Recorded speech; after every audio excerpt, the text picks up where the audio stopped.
Staying in China, where Muslim children are being separated from their families. It's one of many atrocities underway in the Xinjiang region, where Uyghurs and other Muslim minority groups are being detained in internment camps. Their children are being held in boarding schools. The international community has called the situation ethnic cleansing and cultural genocide. BBC News correspondent John Sudworth takes a closer look. In account after account, gathered in a meeting hall in Istanbul, Muslims from Xinjiang speak again and again of the immeasurable grief of separation from their children. Who is looking after the children?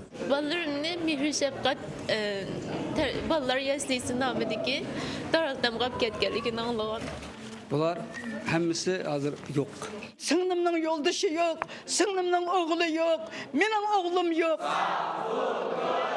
Back home, China's been sweeping Xinjiang's Uyghurs, Kazakhs and other minorities who have their own languages and culture into giant camps where they're taught Chinese and to love the Communist Party.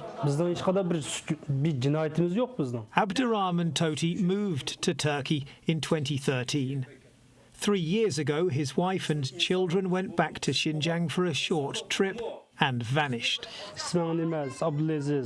But then he found this, a video posted online of his son in a boarding school speaking not in Uyghur, his mother tongue, but in Chinese.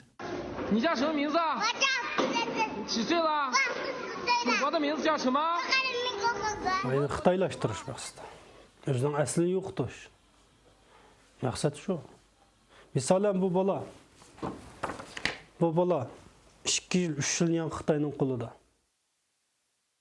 Alongside the camps, China has been building something else. Giant new schools, many with huge dormitories. This kindergarten sleeps hundreds. We film at one camp. While the adults are kept here, their children are in this nearby school. And this kindergarten has barbed wire, cameras and signs that say only Chinese should be spoken. Can you imagine that? Can you imagine? Xu Guixiang from Xinjiang's propaganda bureau denies that large numbers of children have been left without parents. 这不会出现这所有的那如果一个家里所有的人都进了教育中心，那这家里就很严重了，问题很严重了。那这种情况我没有见到过。But such cases are not hard to find. Amina Wyatt, who now runs a clothes shop in Turkey, recently found this picture of her stepdaughter on social media. It's a sign her close relatives are in the camps, her stepdaughter in a boarding school and wearing traditional Chinese costume. If you could send a message to Akida today, what would you tell her?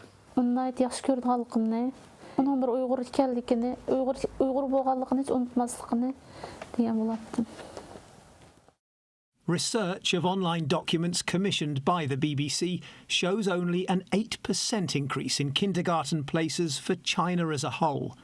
But in Xinjiang, as the camps have been built, there's been an 82% jump.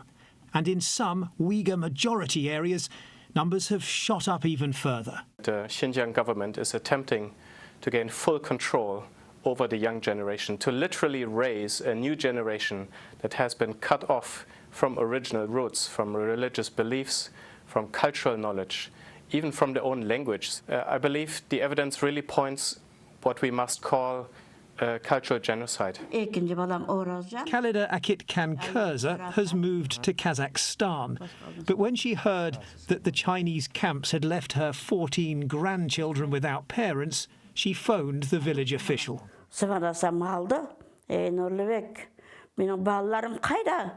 Deb aytып edim. Sizning balalaringiz siyasi o'quvda deb setdi. Hey, mening 14 nemirem qayda? Deb aytıb edim. 14 nemireniz bar qo'y deb tilpini o'chirib etdi. We try to look for Khalida's missing relatives. The family home is locked and deserted. We call the village official, but he hangs up on us too. we find only the signs of a giant vanishing and the shattering of countless families.